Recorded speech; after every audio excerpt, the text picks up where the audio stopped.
거룩한 나라를 만든 기근, 이 제목으로 하나님 말씀을 전합니다. 성경을 언제나 보면, 또 교회사를 보면 국가의 큰 환란, 한 지역의 큰 환란은 국민들의 큰 타락 뒤에 몰려오는 것을 보게 됩니다. 우리 하나님은 다스리고 계시는 하나님이다. 우리 하나님은요, 이 세상 일에 간섭 안 하시는 하나님이 아니라 지금도 다스리고 계시는 섭리하시는 하나님입니다.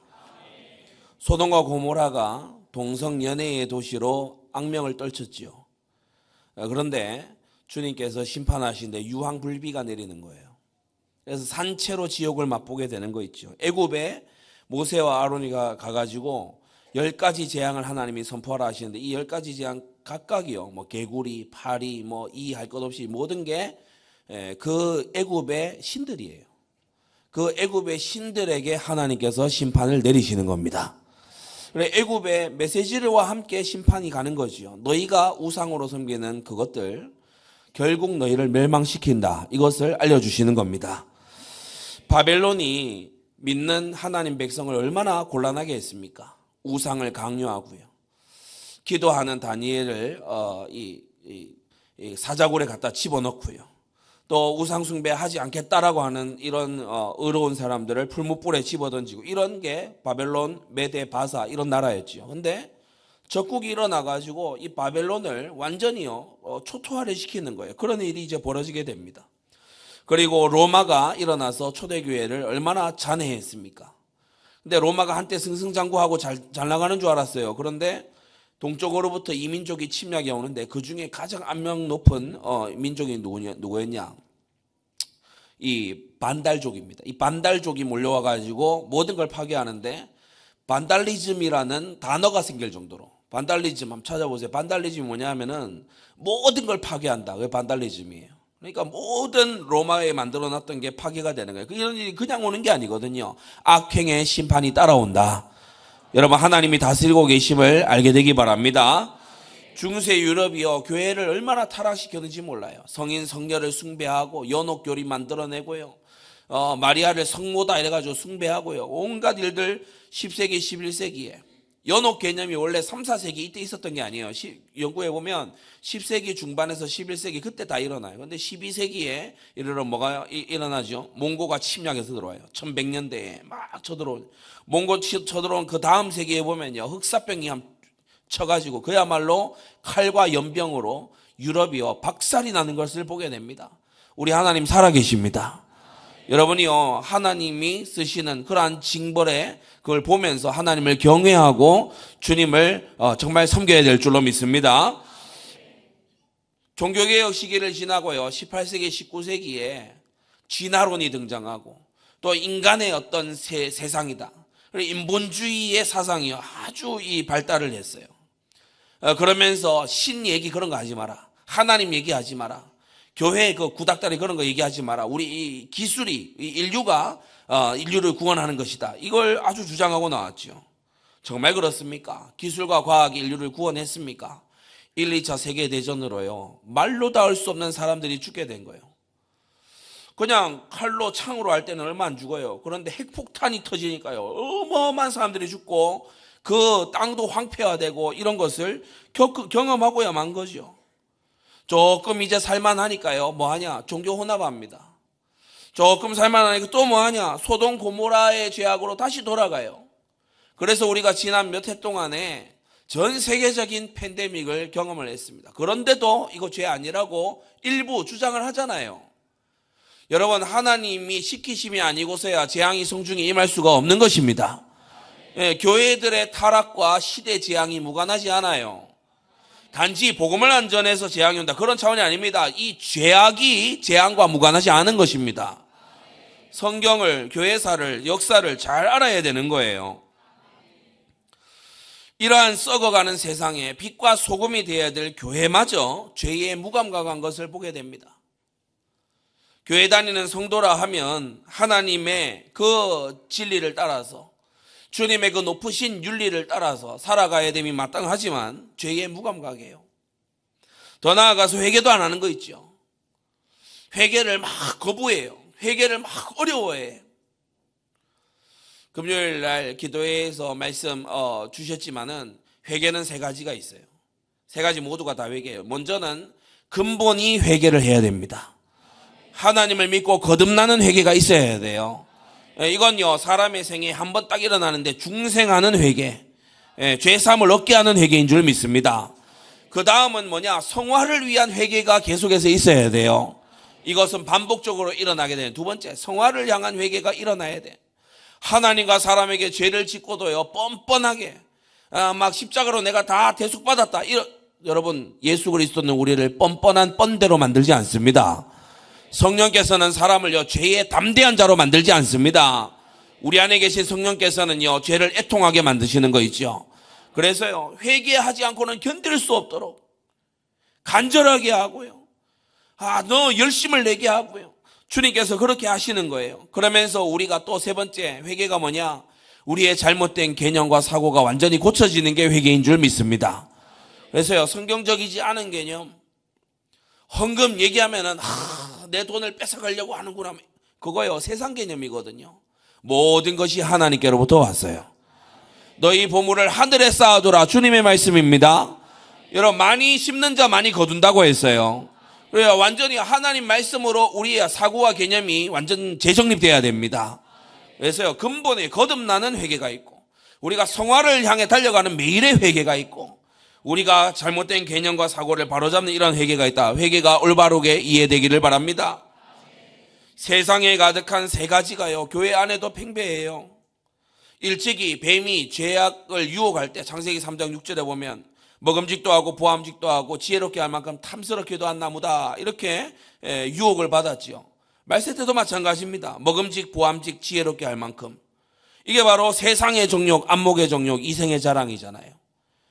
교회에 나와서 이생의 자랑하지 마세요. 자랑하는 자는 주 안에서만 자랑하세요. 내가 얼마나 연약하고 주님이 내게 얼마나 은혜 베푸시다, 그것만 자랑하면 되는 겁니다. 학벌 자랑하고 집안 자랑하고 내가 이런 거에 이걸 잘하는데, 교회는 그런 거 자랑하는 데가 아니에요. 세상의 자랑이요, 교회 안에 들어오면 안 돼요. 안목의 정욕이 세상 안에 들어오지 않도록 하시기를 바랍니다. 우리 성도님들 잘하고 계시니까, 또 한겨울에 독감철 지나고 있으니까 미리 얘기를 해놔야죠. 전부 다 따숩게 다 잘 입으셨잖아요. 여름철이 올 때 헐벗고 다니지 마라. 너무 헐벗고 다니면 제가 글로벌 플랜터스에서 후원할 거예요. 빈민을 도와야 되겠다. 옷이 없는가 보다. 그렇게 제가 할지 모르니까 여러분이 안목의 정욕을 매여 살지도 말고 안목의 정욕에 이용되지도 말고 그렇게 하시기를 바랍니다. 교회마저 어떻게 하냐? 죄에 무감각하고 회개를 안 하고요, 이 세 가지에 빠져서 살아가는 거예요. 성도 여러분, 가정을 파괴하려는 차별금지법, 골자는 뭡니까? 역시나 동성연애를 하겠다는 거예요. 동성음란을 하겠다는 거예요. 이것을 대놓고 제정하겠다고 하는 그런 사람들, 또 학교와 공공기관에 공공연하게 아주 공공기관이나 이런 공기업의 30%는 성소수자로 채워주겠다, 이렇게 공언하고 나오는 그런 사람들 우리 지지하지 말아야 됩니다. 여러분, 이런 거 저런 거 다른 거 많은 모든 정치권에 있는 사람들이 전부 허물이 다 있죠. 하지만 우리는 하나님의 법을 깨트리는 쪽으로 가지는 말아야 돼요. 이런 걸 대놓고 하겠다고 하는 이런 사람을 지지하고 환호한다고 하나님 백성 맞는 겁니까? 사울이 나와가지고요, 하나님 편에 대한 건 다 대적하는 거예요. 하나님이 어떻게 해라? 안 해. 하나님께서 허락도 안 한 번제는 멋대로 해버려. 언약궤 이리 가라 저리 가라 막 하는 거예요. 그러면서 기름 부은 다윗은 죽이려고 안달이 있어요. 경건한 자의 재산과 지혜를 몰수를 하고 그러는 거예요. 그런 사울은 우리가요 지지하면 안 되는 것입니다. 여러분, 올바르게 정신을 딱 차리고 있어야 될 줄 믿습니다. 하나님 우리에게 마태복음 5장 너희는 세상의 소금이니 소금이 만일 그 맛을 잃으면 무엇으로 짜게 하리오 라고 했어요. 썩어 있는 세상에 누가 소망입니까? 저와 여러분들이 소망입니다. 주님께서 호세아 8장 12절에 내가 저를 위하여 내 율법을 10,000가지로 기록했다고 했어요. 여러분, 하나님은 율법으로, 하나님의 법으로 법치를 하십니다. 주님의 법은 의로워요. 마구 찍어내는 그런 악법이 아니라 하나님의 법은 의로운 법이라. 하나님의 법은 거룩한 법이에요. 세상 그 모든 법이 하나님의 법을 따라야 되고 지키고 준수해야 됩니다. 시편 119편 136절 저희가 주의 법을 지키지 아니하므로 내 눈물이 시냇물같이 흐르나이다. 시편 기자가 고백하고 있지요. 저와 여러분들에게 이러한 눈물이 있습니까?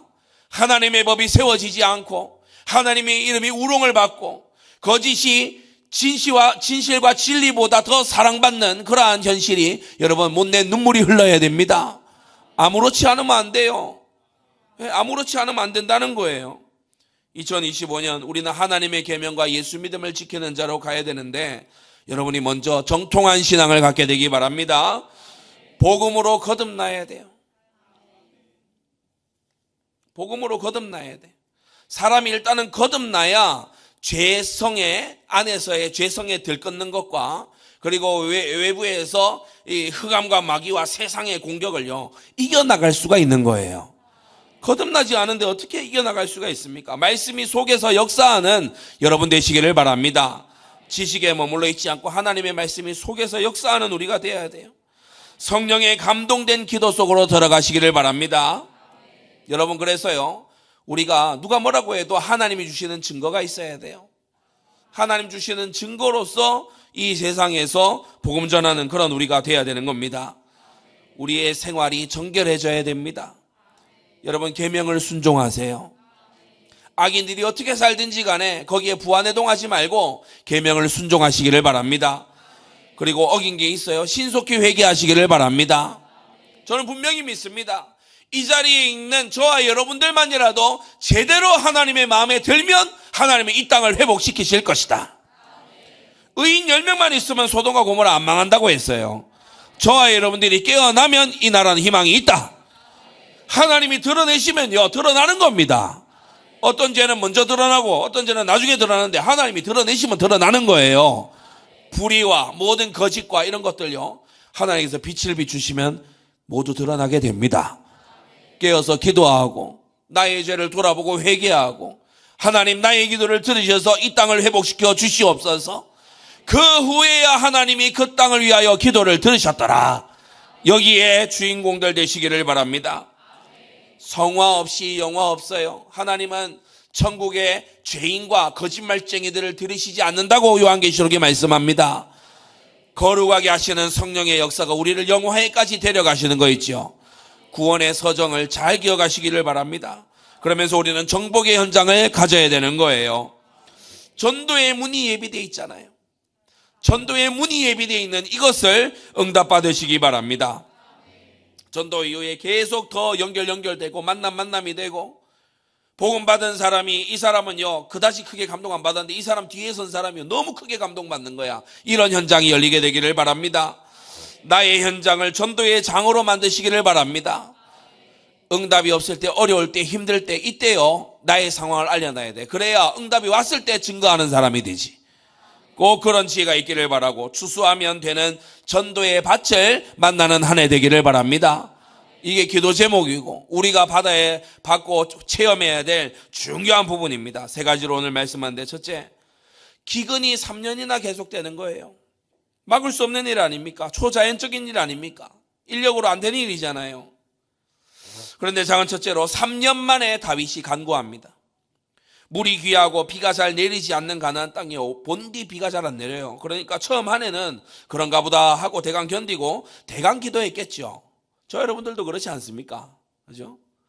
현장 나가서 오늘 복음 받는 사람이 없었어. 그러면 이 현장이 완고하니까 그리고 대강 기도합니다. 다음에 또 나가도 또 안 받아. 이 현장이 막 저주받은 현장인가 보지. 그래. 전도 문 찾을 생각 안 해요. 왜 안 찾아지는지 염려 안 해. 왜 안 되고 있는지 점검 안 해. 그러면서요 대강 할 때가 있어요. 그런데 기근이 한 해, 두 해를 넘어서 3년째 연속해서 기근인 거야. 야, 이제는 굶어 죽게 생겼어. 이제는 실제 굶어 죽는 사람이 나오고 막 문제가 보통 심각한 게 아니야. 그제서야 다윗이 기도가 바뀌어서 간구가 됐다. 하나님께 간구하시기를 바랍니다.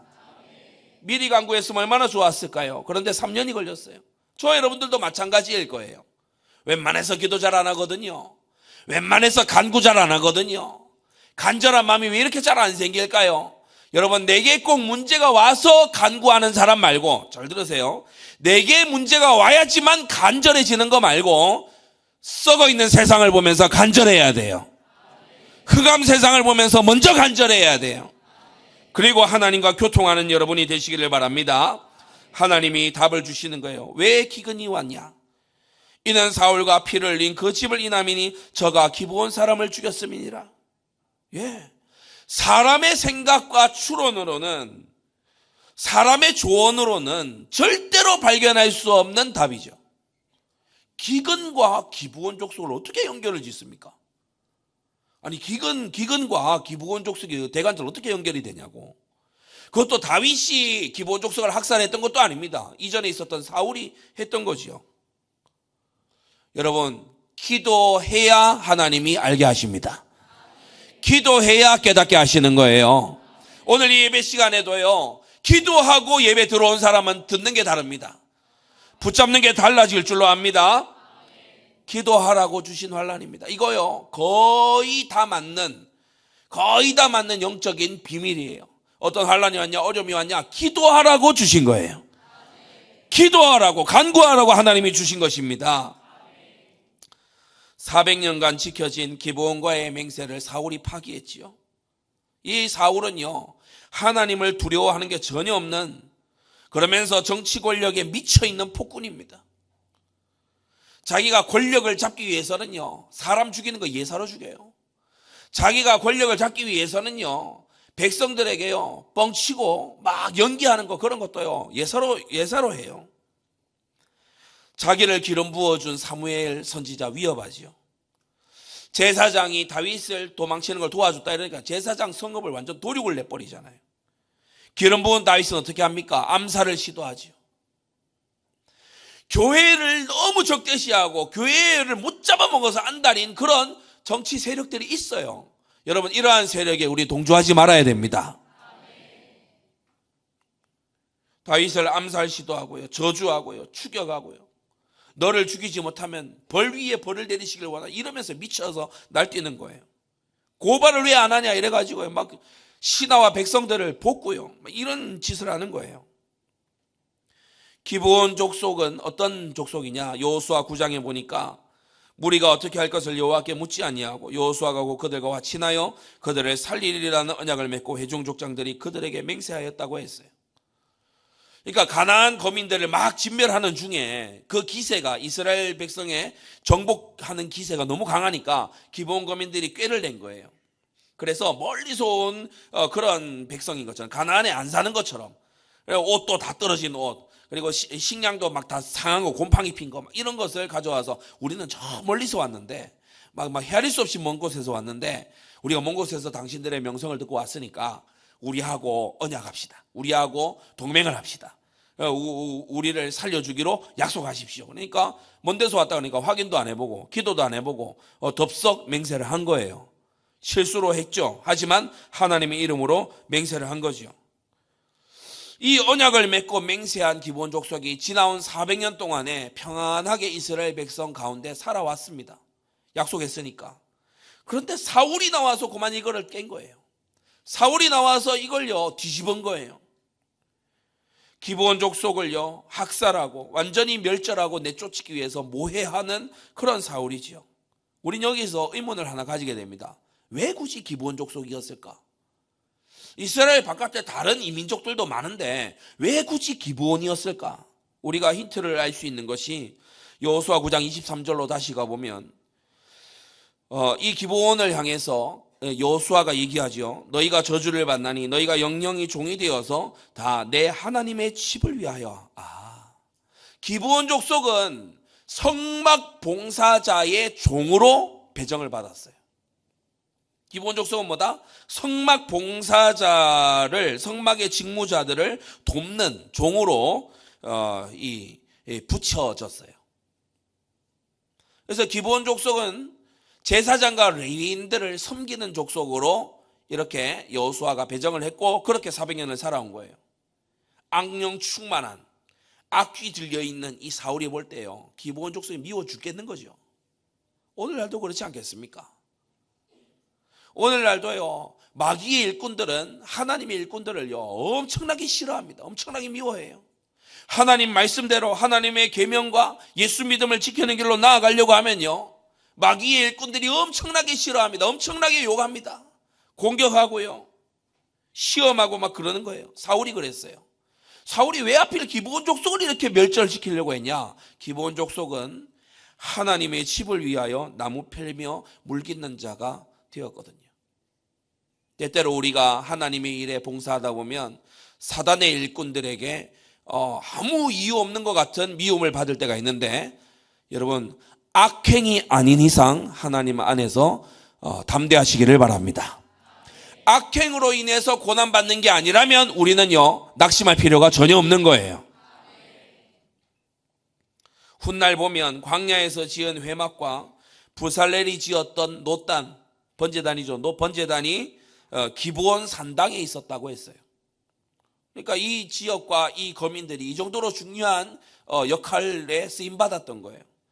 역대하 1장 3절에 솔로몬이 이곳에 나아가서 번제 드리는 것을 볼 수 있죠. 사울이 볼 때 눈에 가시인 겁니다. 그래서 같은 민족인 이 이스라엘 백성은 차마 못 치겠고 그 종을 공격하는 거예요. 기브온을 공격하는 거예요.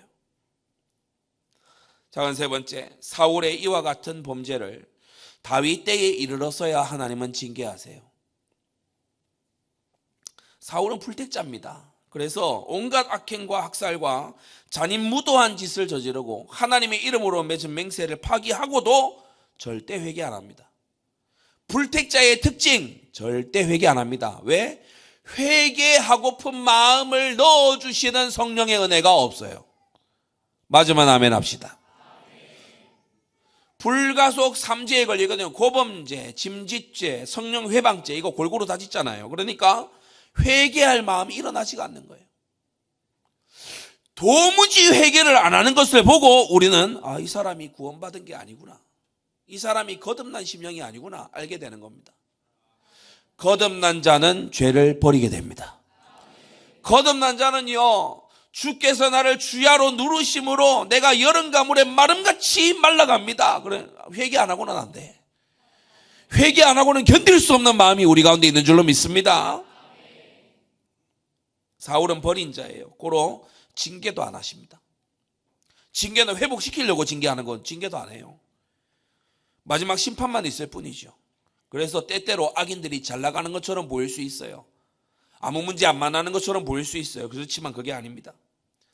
다윗은 하나님이 사랑하시기 때문에 성실하게 징계하시고, 그리고요 가르치시는데 사울의 범죄를 가지고서 다윗을 가르쳐 주시는 거예요.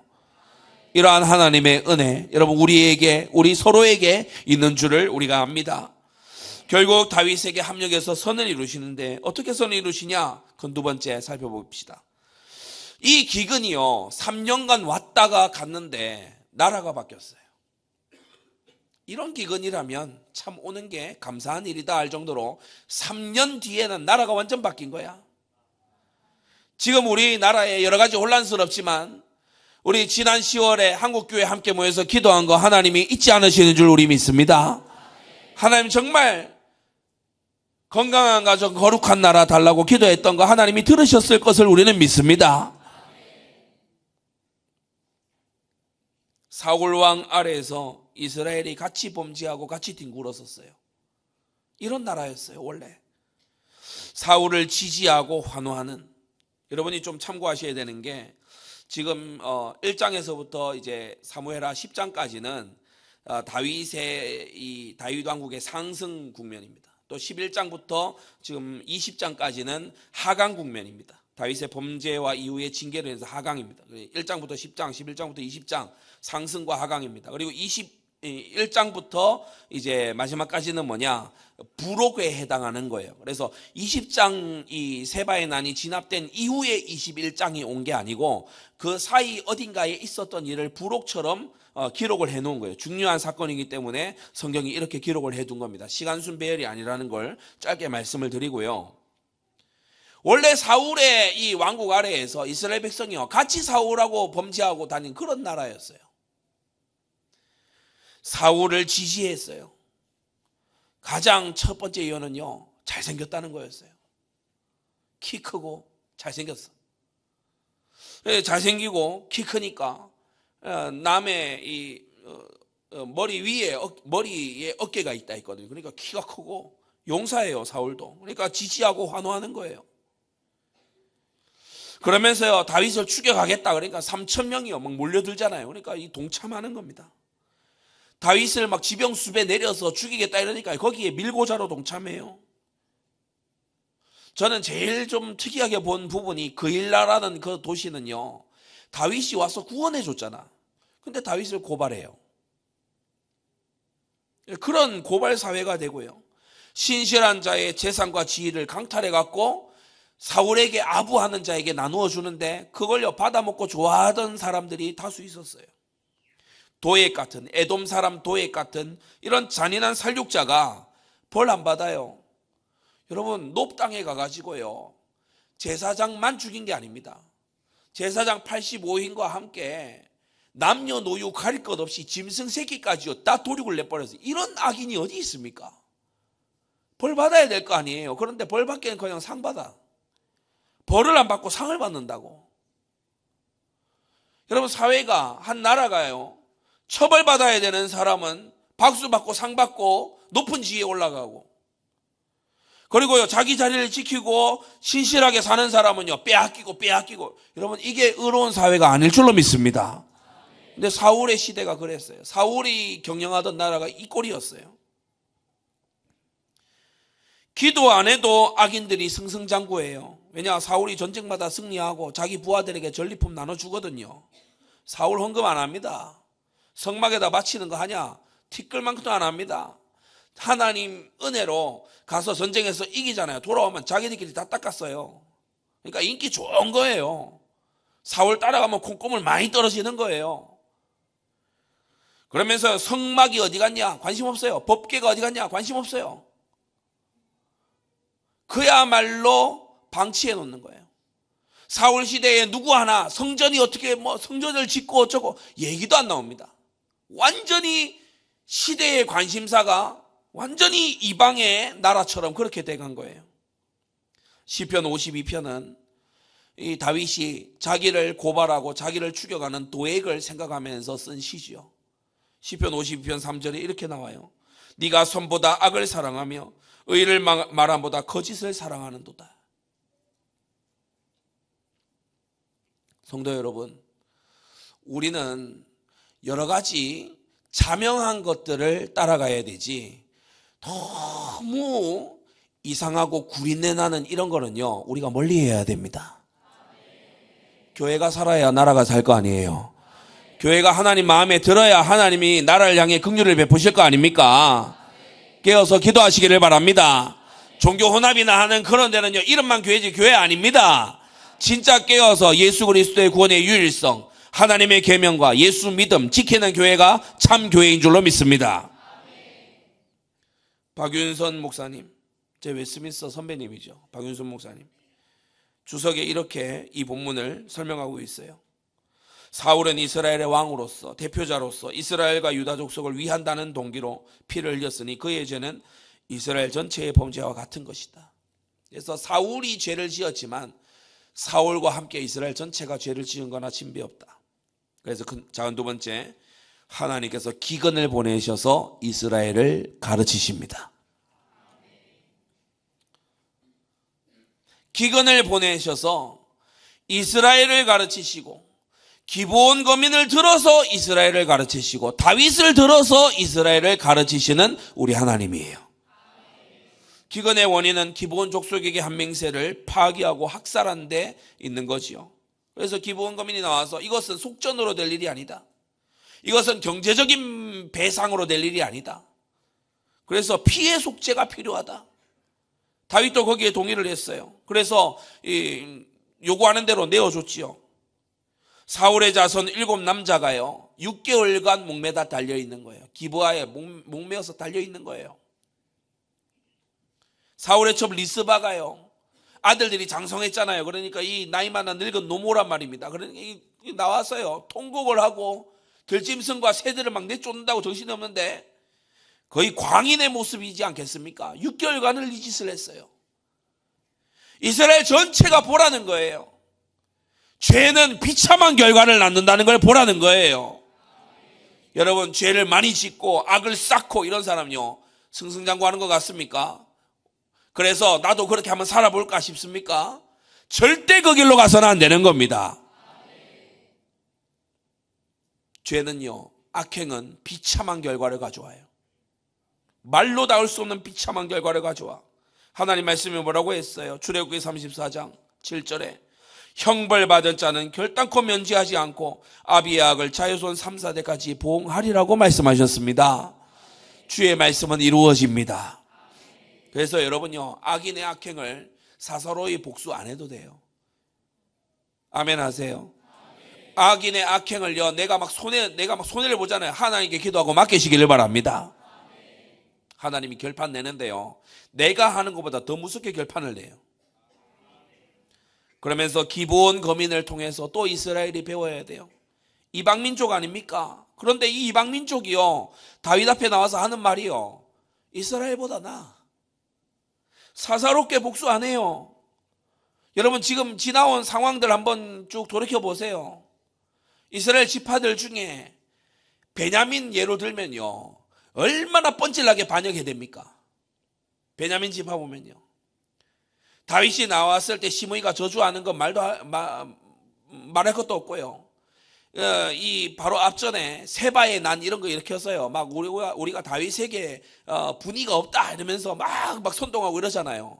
사실 억울한 걸로 치면 기브온이 더 억울합니다. 근데 기브온은요, 반역질 안 해요. 기브온은 선동하고 이런 거 안 해요. 기브온이 왕의 허락을 구하고 공적인 심판을 구하는 거 있죠. 기름 부은 왕에게 그 권위 앞에 나와서 신원하여 달라고 얘기하는 것을 보게 됩니다. 기브온이요, 원래 거짓말로 이스라엘을 속이면서 시작한 그런 민족이에요. 가나안 거민이에요. 죄가 만만치 않았겠지요. 그래서 저주를 받아서 노예로 시작을 했어요. 그러나 이들이 이스라엘 경내에 400년 정도 머물면서 변화가 된 것입니다. 변화를 받은 거예요. 우리가 신앙의 한 대, 두 대, 세 대, 네 대, 7대, 8대 막 내려가면서 변화가 돼야 돼요. 완전히 새로워져야 돼. 기브온 거민이요, 이스라엘보다 오히려 나아요. 특히 이 기근 사건을 통해서 기브온이요, 체험했어요. 야, 하나님은 이스라엘을 편애하는 하나님이 아니고 하나님은 모든 민족의 하나님이시구나. 여호와 하나님은 신원해 주시는 하나님이시구나. 기브온 거민들이 학살당하고 막 모해를 당하고 이렇게 해서 왕에게 신원해 달라 했더니, 야, 여호와 하나님은 이스라엘의 하나님이거든. 그렇게 하지 않거든요. 공의를 행하거든. 억울함을 풀어주거든. 우리 하나님은 실로 이스라엘의 하나님만이 아니라 온 민족의 하나님이십니다. 만유의 하나님이 되시는 거 있지요. 하나님은 억울함을 신원해 주시는 하나님이구나. 이걸요, 기브온이 또 배우게 되고 이스라엘이 알게 되는 겁니다. 그래서 기브온 사람들이요, 역대상 12장에 보면 다윗의 용사가 되고, 훗날 느헤미야 포로로 잡혀갔다가 귀환할 시대 아닙니까? 아주 먼 훗날에 느헤미야 때에도 성벽을 재건할 때에 기브온 자손이 등장을 해요. 참 하나님의 놀라운 역사지요. 그리고 세 번째, 이스라엘을 가르치시는데 왕인 다윗을 통해서 가르치세요. 다윗이 기브온과 맺은 맹세가 파기되어 있는 걸 다시 속죄했죠. 근데 그 과정에서 맹세가 하나 더 나옵니다. 맹세 안에 맹세가 하나 더 있었어요. 사울의 남은 아들들 내놓으라 했는데 그 중에 생각해보니까 제일 1번이 사실은 요나단의 아들 사울의 장손 이 무비보셋이라. 근데 성경이 뭐라고 하죠? 7절에 그러나 6절 말미에 내가 내어주리라 하니라. 근데 7절에 그러나 다윗과 사울의 아들 요나단 사이에 서로 여호와를 이렇게 맹세한 것이 있으므로 왕이 사울의 손자 요나단의 아들 무비보셋은 아끼고, 이렇게 말씀해요. 그러니까 다윗이 기브온 거민과의 맹세를 이제 속죄하고 원상태로 그 맹세가 깨진 맹세가 다시 회복될 수 있도록 그렇게 하는 그 속에서 다윗이 자기 맹세도 또 지키는 거야. 이것을 보면서 이스라엘이 배우게 되는 것입니다. 마구잡이식으로 안 하거든요. 다윗 가만히 보세요. 마구잡이식으로 안 합니다. 그리고 더 나아가서 리스바가 6개월 동안 그렇게 하고 있는 동안에도요, 비는 계속 안 왔어요. 다윗도 생각하겠죠. 분명히 속죄를 했는데, 분명히 이 7명의 죽음으로 하나님 앞에 갚아야 될 것을 지금 피로 갚고 있는데 왜 비가 안 오는 것일까? 리스바가 계속 통고가 안 돼요. 다윗이 드디어 알았어요. 사울 그리고 나와 언약한 요나단의 뼈를 가져와라. 요나단의요 유의 뼈를요 정성껏 장사 지내주는 거예요. 그 후에야 하나님이 그 땅을 위하여서 기도를 들으셨다. 다윗이 요나단과 맹세했잖아요. 나와 내 집을 잊지 말아달라고 요나단이 맹세를 요구했잖아요. 다윗이 그러겠다고 했거든요. 모비보셋을 살리는 걸로요 다윗이 될 줄 알았는데 기다리는데 이게 안 되는 거야. 다윗이 또 찾는 거예요. 어떻게 해야 이게 될 거냐. 여러분, 리스바가 막 고생하고 이렇게 하니까 리스바를 막 위로했다. 또는 리스바에게 가가지고 막 내가 막 살집을 주겠다고 다 왕이 이런 것을 주었더라. 성경이 그런 방향으로 다윗이 그런 방향으로 가지 않아요. 요나단의 뼈를 가져와서 장사를 지내는 거예요. 맹세를 이루는 거예요. 맹세를 이루는 거예요. 죽은 사람에게까지 맹세를 이루는 거예요. 이스라엘이 이거 배워요. 맹세는 이루어져야 되는 것이구나. 맹세는 그 사람이 가고 없더라도 여전히 이루어져야 되는 것이구나. 우리는 언약의 백성이구나. 하나님은 맹세를 이렇게 귀하게 여기시는구나. 오늘 우리가 배워야 될 것이 이것입니다.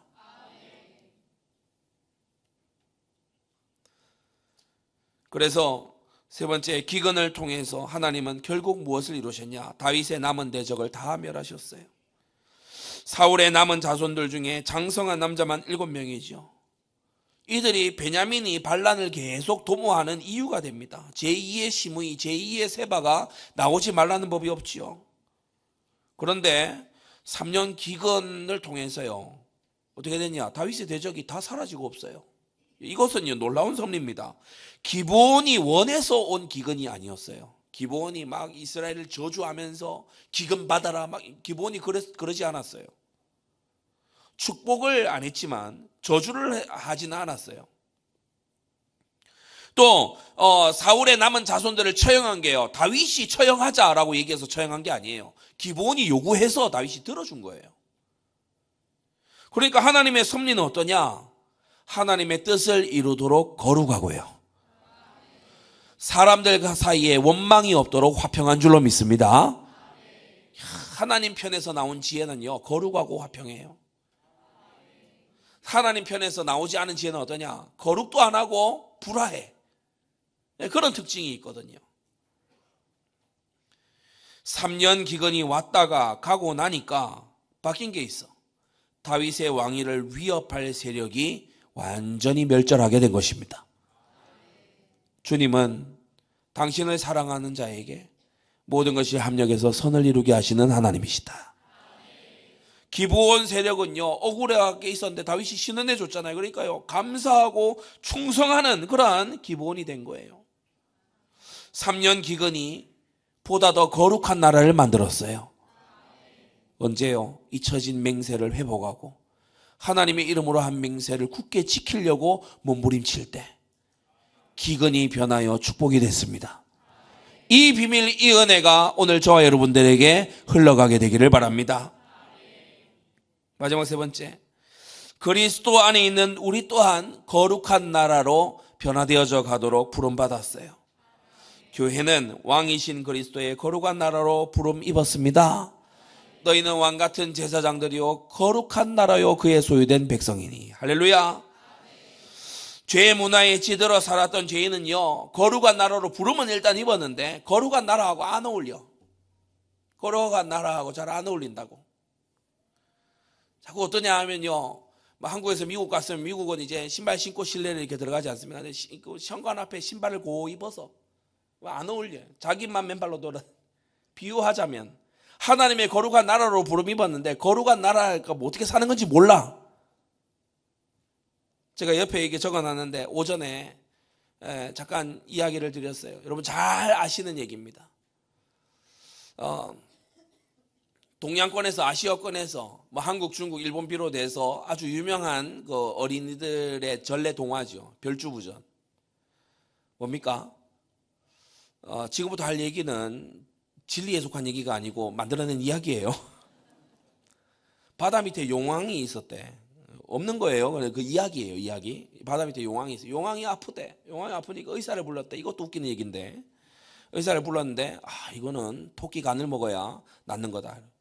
지상에 있는 토끼 간을 가져야 된다. 그래서 자라를 올려보냈어요. 이른바 별주부. 자라를 올려보냈어. 자라가 가가지고 엉금엉금 기어가가지고 천신만고 끝에 토끼를 찾았네. 토끼를 이제부터 속이기 시작하는 거예요. 야, 너 땅에서 살면 얼마나 위험한지 아냐? 이리, 늑대, 호랑이 막 잡혀먹을 수 있다. 그러니까 나하고 안전한 바다로 가자. 토끼가 바다 들어가면 죽잖아요. 근데 아무튼 속였어요. 속여가지고 야, 우리 막 용궁에 가면은 벼슬도 주고 막 재물도 주고 그렇게 하겠다. 토끼가 좋다 이래가지고 자라 등에 타가고 이제 간 거예요. 그래 가가지고 이제 그 용왕한테 가니까 용왕이 뭐라고 하죠? 야, 간 내놔라. 그러니까 너 토끼 간 내놔라. 그러니까 토끼가 또 거기서 또 뻥칩니다. 제가 간을 곱게 펴갖고 말려놨는데 그거 필요하시면 올 때 얘기하시지. 그거 집에 두고 왔지 않습니까? 그러니까 용왕이 자라 너는 일을 왜 이따구로 하냐? 당장 돌아가서 이 토끼가 지금 보니까 중심이 보통이 아닌데 말이지. 가서 간 그거 가져와라. 같이 가라. 올라가니까 무태 올라오자마자 토끼가 내빼면서 가니까 그 간을 빨리 토끼님 가져오셔야죠. 이러니까 야, 이 바보 멍청아, 이 간 빼놓고 다니는 토끼가 어디냐 하면서 막 촐랑거리며 도망갔다 하잖아요. 이 이야기의 교훈, 잘 속여라. 기가 막히게 속여라. 요런 이야기를 어려서부터 듣고 막 자란단 말이에요. 삼국지가 뭐죠? 서로 기가 막히게 속이고 속는 거. 그런 얘기들을 주고받고 산단 말이에요. 그런 얘기들이 회자되고 유명하단 말이지. 하나님 없는 세계 속에 살 때. 근데 부족한 거 많지만은 복음이 좀 뿌리 내리고 복음이 이렇게 영향을 끼쳤던 그런 나라들에서는요, 또 유명한 하나 이야기가 있잖아요. 양치기 소년. 잘 알죠? 모르는 것처럼 앉아있는 학생들이 많이 있어서 설명해 드릴게요. 양치기 소년이라는 이야기가 있어요. 어떤 소년이 양을 치는데 양하고만 있으니까 너무 심심한 거야. 양이 말을 못 하잖아요. 이 양치기가 심심해서. 그래서 이 동네를 향해서요, 산언덕 위에서 소리를 친 거예요. 늑대다! 늑대가 나타났다! 그러니까요. 마을에 있는 사람들, 막 아줌마 아저씨들이 곡괭이 들고 막 삽자루 들고 나와가지고 이 늑대 잡아라 이래가서 막 올라온 거예요. 그런데 이 양치기 소년이 사실은 늑대 안 하는데 내가 뻥쳤다는 거예요. 한번 놀려보려고 그랬다는 거예요. 그러니까 막 욕을 하면서 이제 다시 돌아가죠. 그 다음에 생각해 보니까 재밌어. 그래서 다시 늑대 나타났다 그렇게 한 거예요. 그러니까 이 또 그 동네에서 막 사람들이 다 올라온 거예요. 또 거짓말이야. 근데 시간이 지나서 진짜 늑대가 나타났어요. 그때 양치기 소년이 늑대 나타났다고 막 외치고 고래고래 고함 지르는데 동네에서 사람들이 저거 또 거짓말한다. 또 뻥친다. 우리를 골탕 먹이려고 또 지금 뻥치고 있다. 그래서 안 갔다는 거 아닙니까? 양 다 잡아먹히고 안 갔다. 사람들 안 나타났다는 거 아닙니까? 교훈이 뭐죠?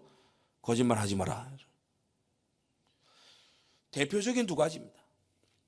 죄 문화에 찌들어져 있는 사람들은 어떻게 생각하냐? 죄를 쉽게 생각해요. 죄를 가볍고 쉽게 생각해. 저는 때때로 교회 다닌다는 사람들 중에서도 어떠냐?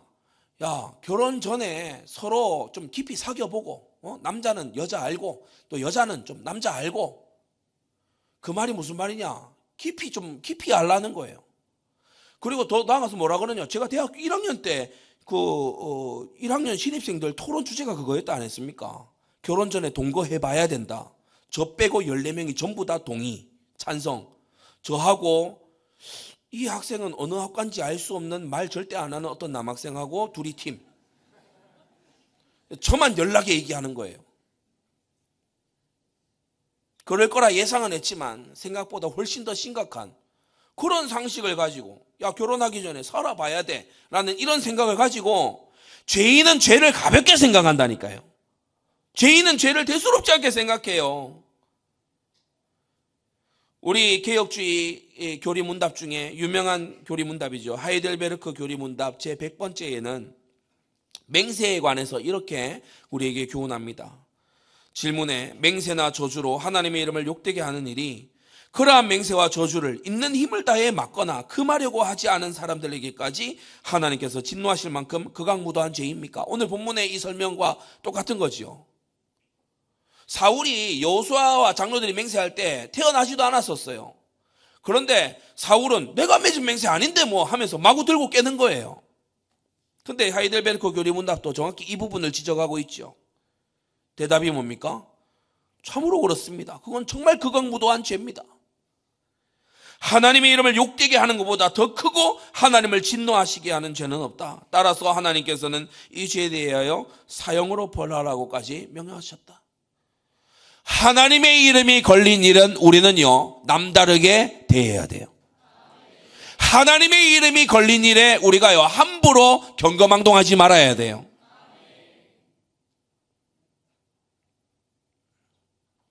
그리스도 안에 있는 우리들, 두 번째, 배우고 지켜 행함으로 거룩한 나라가 되어 가시기를 바랍니다. 죄는 비참한 결과를 가져온다는 걸 오늘 우리는 배웠습니다. 죄라는 것은 아무리 작아 보이는 죄라 할지라도 하나님의 아들의 피값을 요구한다는 것을 우리는 오늘도 상기해야 됩니다. 나중되었지만 더욱 많이 변화된 기브온 거민 같은 이러한 사람들에게서 우리는 배워야 될 줄로 믿습니다. 때때로 신앙연차가 오래된 사람들 중에서 매너리즘에 빠져서 순종할 제목, 기도할 제목 발견 못하는 이런 사람들이 있는데, 여러분, 하나님 안에 먼저 들어온 자들도요, 나중된 자로부터 많이 배워야 돼요. 그러면서 셋째, 맹세는 남김없이 지켜져야 될 줄로 믿습니다. 요나단의 뼈가 장사될 때까지 비는 안 왔어요. 요나단의 뼈가 장사될 때까지 하나님은 비를 안 내려주시는 거야. 참 이렇게 하시는 하나님도 정말 신실하신 하나님이지만 이걸 발견하고 찾아서요, 이것을 해내는 다윗도 하나님의 은혜로 진짜 해내는 다윗인 거 있죠. 이 은혜가 여러분에게 있게 되기를 바랍니다.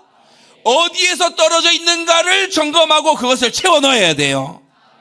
여러분의 기근든 인생의 현장에 하나님의 은혜의 소낙비가 내리려면 깨어진 맹세를 회복해야 돼요. 잊혀진 언약이 회복돼야 돼요. 하나님께 지키지 않은 약속이 지켜져야 돼요. 하나님의 마음에 들면 하나님은 역사하기 시작하시는 것입니다.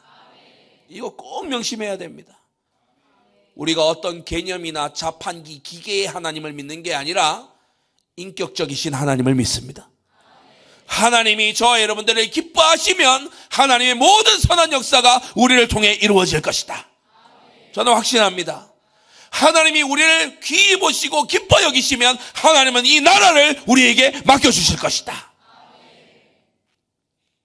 하나님은 거듭난 자기 백성의 성화를 결코 포기하지 않으십니다. 하나님은 저와 여러분들을, 거듭난 성령의 인친 저와 여러분들을 포기하는 법이 없습니다. 오늘도 말씀을 주셔서 너 잊어버린 거 회복해, 너 내 앞에 행하여 신실해, 너 흠 있는 거 그거 고쳐. 하나님이 오늘 말씀해 주실 때 듣고 순종하는 자 되기를 바라고요. 다른 이들이 혹시 징계받는 거 보입니까? 그걸요, 여러분이 보고 징계받는다 이렇게만 보지 말고 여러분이 그것을 보면서 정말 하나님 앞에 순종할 것을 찾게 되기를 바랍니다. 그것마저 안 된다면 몸소 징계를 겪고 나서야 결국에는 고치게 되지요. 하나님은 당신의 자녀를 반드시 고쳐내시지 사생자처럼 내다 버리는 법이 없으신 우리 하나님입니다. 결론입니다. 한때 기브온같이 살았던 저와 여러분들, 이 한반도에서 핏줄을 가지고 태어나서 우리 윗대에 5대 6대만 올라가면은 전부 우상숭배하고 전부 잡신 섬기고 전부 미신 따라가던 저와 여러분들이 하나님의 은혜로 그리스도의 대속으로 말미암아 접붙여졌습니다. 믿음으로 아브라함의 자손이 되고 하나님 나라의 상속자들이 됐습니다. 기브온 같은 거 있죠. 에베소 2장에 말씀하잖아요. 그때 너희는 그리스도 밖에 있었고 이스라엘 나라 밖의 사람이라 약속의 언약들에 대하여 외인이요 세상에 소망이 없고 하나님도 없는 자이더니 이제는 전에 멀리 있던 너희가 그리스도 예수 안에서 그리스도의 피로 가까워졌느니라. 우리 죄를 대속하기 위해 나무에 친히 달리신 예수 그리스도의 그 죽으심으로 우리가 하나님 앞에 그 대속의 공로로 기도할 수 있는 신분이 된 겁니다. 그 후에야 하나님이 그 땅을 위하여 기도를 들으셨다. 여러분 각자가 다윗이 그러했던 것처럼 무비보셋을 아끼고 요나단의 이 뼈를 수습한 이 다윗이 행했던 것처럼 여러분이 하겠노라 해놓고 행하지 않았던 순종이 있다면, 여러분이 서약하고 서원하고 작정하고 맹세하고 지키지 않은 것이 있다면, 여러분이 마음으로 하나님 앞에 아래놓고 까맣게 잊어버린 것이 있다면 오늘 기도할 때에 그것이 생각나고 그것이 회복되고 하나님과의 언약적인 관계가 회복되는 그러한 축복된 시작이 되기를 우리 주 예수님의 이름으로 축원합니다. 기도하겠습니다. 거룩하신 아버지 하나님, 3년의 기근이 들어와 이스라엘을 가르치고 다윗을 통하여서 또한 이스라엘을 가르치며 거룩한 나라를 만든 것을 우리로 하여금 보게 하신 주님 감사합니다. 우리 또한 신약에 거룩한 나라로 부르심을 입었는데 하나님의 백성답게 맹세와 서약의 신실한 하나님의 백성으로 자라가는 우리 성도들 되도록 역사하여 주시옵소서. 예수 그리스도의 이름으로 기도드리옵나이다. 아멘.